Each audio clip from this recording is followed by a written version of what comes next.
Hey everyone, real quick disclaimer before this review begins. All thoughts are my own and my original thoughts. I was sent these paddles for potential with a review, not necessarily with a review being guaranteed, more to try them out, share my thoughts, and share my opinions and feels on how they play and how they perform in today's current pickleball market. With that being said, I do want to emphasize that I will remain unbiased and share my own opinions and thoughts on the paddles and those alone. At times, I might compare my opinions maybe to those of other reviewers. Say if a video or a paddle has already been launched and it's a review after launch. But if it's a review before or of the day of launch of a paddle, those thoughts will be my own and my own alone. All right. Finally, I am not being paid to do this review. Typically, I will have either an affiliate's code, a discount code, or an affiliate's link, usually in the description of these videos or in the comments or in the bio somewhere on the video. Regardless, I will also try and share these in the beginning of each video. With that being said, I hope you enjoy this and enjoy the video. All right. Hello, everybody. Today we are going to talk about the Runout Standard Paddle by Fanboy Sports. So, a little bit about the standard Runout shape is they only sent me one of the shapes. They have three shapes. They have the standard, the hybrid, and the elongated. They all have this kind of curved but somewhat square top. I am actually a much bigger fan of this version of the curve top than like the old school Yola Hyperion deep curve top per se with the arrow curve. So they get a point in my book for that. But we're going to talk a bit about this paddle, a bit about this new company in pickleball space, and my thoughts on the paddle and overall experience. So let's dive on in. The specs for my runout are as follows. Mine came in at 8 ounces static weight. It is a 12.7 millimeter thickness paddle. It has a length of 16 inches and a width of 8 inches. It comes at about a 108-ish swing weight after adding weight into the bottom corners, as I'm showing here. It's tough to see with the black on black. I apologize for that, but you can maybe see with that glare right there. Yep. It brought it to about a 110 to 111 swing weight. It was kind of right on the fence in between the two, so we'll say 111. It is made with fusion fiber, and it is a T700 carbon fiber base material. The core is a honeycomb with EVA foam perimeter. I messaged Runout specifically about what quote unquote generation paddle this is, and they told me it is both a Gen 1 and Gen 3 paddle, which led me to be rather confused. So I've been skipping the Gen terms when it comes to this paddle in this review, and I've just been comparing it most to the paddle that I think it's the most similar to is the Paddletech Bantam series, in particular the 12.7s from that. This is an American-made paddle which I think is really good for the pickleball industry. I'm hoping that more paddles and products will be made in the US. I think it's a really good thing. To be clear, that's not to take away from the other companies. I love products made all over the world, but I do think it is good to have some local stuff, at least to me, being in the US personally. So, with that being said, that also leads me to saying that there's a lot of things about this paddle that just remind me a lot of the Paddletech 12.7.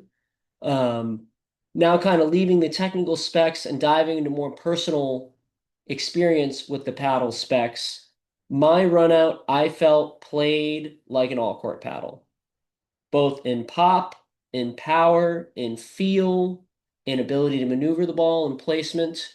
Now, normally I'm a big all court guy. I like that kind of high tier all court, low tier power.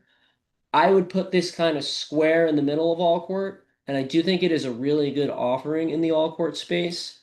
But I think that it's kind of a bizarre paddle to be in the all court space with. And here's why I say that.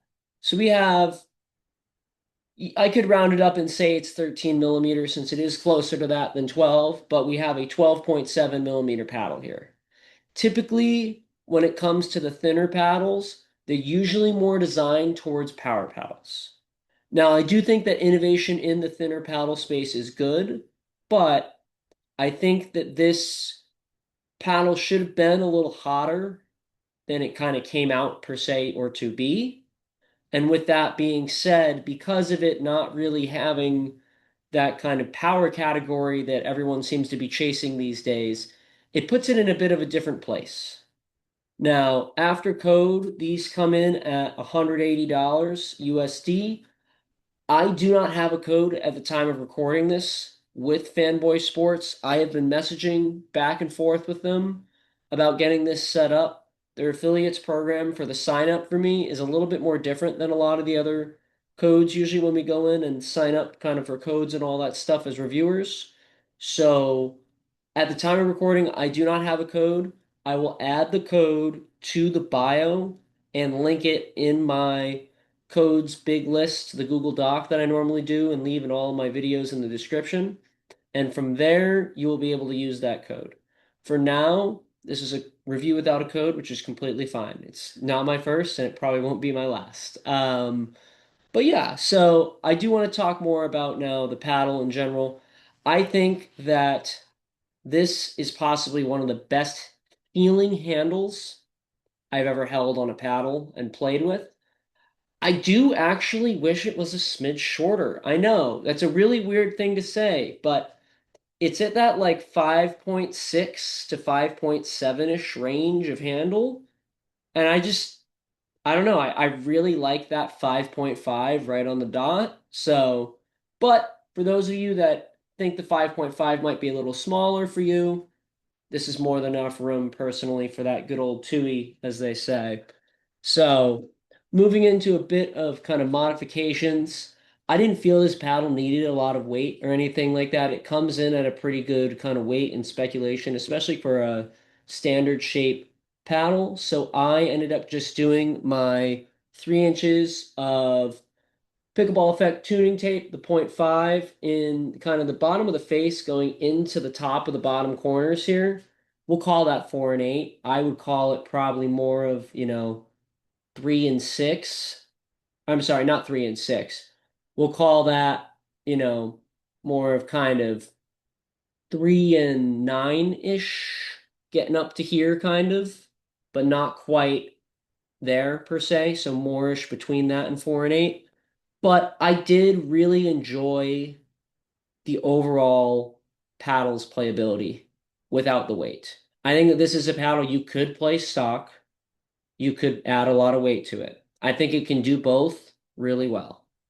From my testing experience and gauging from several others who I talked about that were also reviewing this paddle at the time, kind of got some thoughts from the field. I had several people try it, stuff like that. So, moving along here, this, I hope this video camera will show it, is like one of the coolest edge guards ever, in my opinion. When it comes to pickleball paddles, I find that the edge guard is almost always the first thing to break or get loose or something like that for me. And I treat my paddles with high levels of care and I clean them and all that jazz. So it's not from that. It's just from regular use and play or they get loose.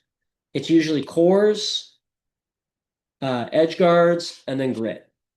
Um, I'm happy to report I've had no edge guard issues with this. I have a nice little white mark even from accidentally dropping it on like one of the first days I had this paddle, which was very sad.